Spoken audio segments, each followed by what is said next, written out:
Out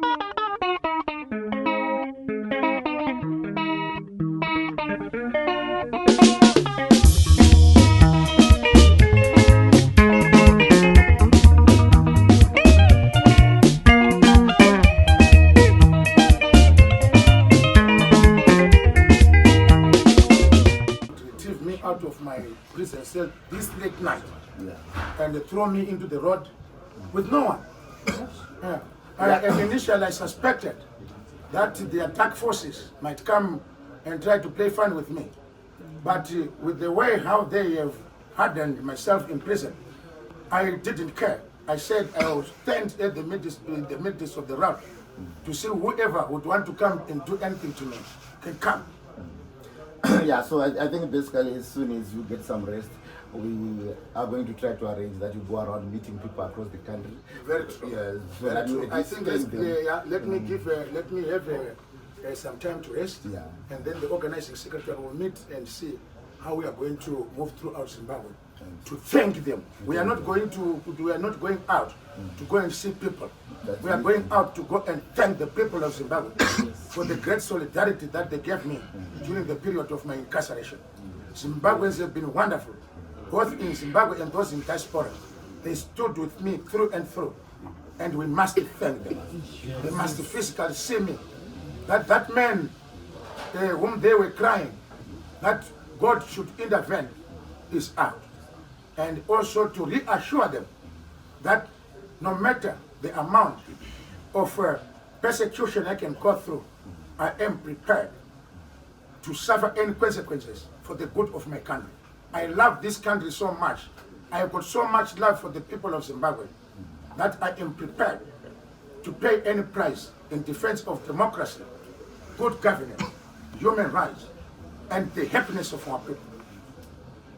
Yeah, so thank you. We'll leave you time with your family. I know it has been a long time. Thank you very much. Thanks, colleagues, for coming through. I think we can respectively leave Comrade Sikhala with his family.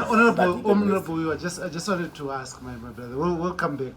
Thank you, Dhara. Yeah. Thank you very much, my brother. Before you ask me a question, Dhara is here. I have heard the good work that you have been doing. You and Dumi. You know, even when I was in Chikuru maximum prison, I was hearing the good job that you were doing. Thank you very much, my brothers. May all our Almighty God bless you for standing with me during that difficult period. But I don't want to call it difficult period because you must expect it when you are living under a repressive system that you go through those as the test of character. And I understood that the cause that I was suffering for was noble, and I was prepared, even if it means my oppressors would kill me. I was prepared for that. Yeah, I just wanted to find out from you, how does it feel sitting in that sofa in your home watching us now play? I'm still in confusion. You know, it's almost 2 years when I left this place. When my lawyer came and picked me from Chikuru maximum prison, I could not even identify some of the roads. I wouldn't know the place that we were at. When I knew Harare by the back of my hands, Harare became a totally new place for me. Because you have to understand that I was living in solitary confinement, where I had no any other thing that I was able to see. I was only seeing the walls of an oppressive prison. So, for me to have come out, it became something new to me. So I need to adapt. I need time for me to reflect. I need time for me to rest and see and acclimatize myself to the situation for me to be able to really go and move with others.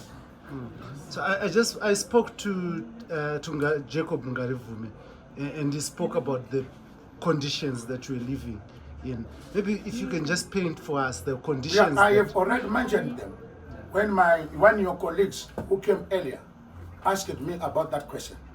Chikuru maximum prison is known throughout the world that it is the worst prison. That thing must not be a prison at all, because many people's conditions in that prison cannot be witnessed in a civilized nation in the 21st century. Chikuru maximum prison must be like Robben Island, where it becomes a museum of history, where many people have suffered in that prison. If you would ask many people who have been opponents of the current existing system, they have gone through Chikuru maximum prison. And that center has become so notorious that the entire world now knows that those people who are persecuted in Zimbabwe are taken to that notorious prison. And just finally, you know, there's a little bit of some talk about how Louis Uriri visited yesterday. And people are beginning to draw lines and conclusions. What is your comment on that? Tshabangu's lawyer and Louis Uriri, who have been representing Tshabangu, came to visit you yesterday. The problem which many people have is that when you become an icon, even the worst sellouts would want to have the shake of your hand.